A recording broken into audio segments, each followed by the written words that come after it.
গপু দাদার জন্মদিন, সেই জন্য অয়ন্তিকার মা এই দেখো, অয়ন্তিকার মা পায়েস বানিয়ে দিয়েছে।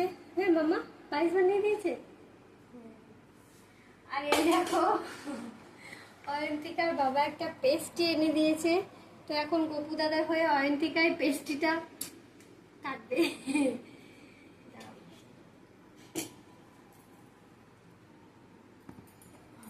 তুমি এক্সাইটেড? এক্সাইটেড।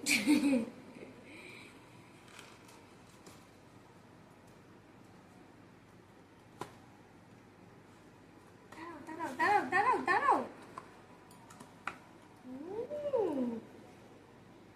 দাঁড়াও দাঁড়াও, ওয়েট।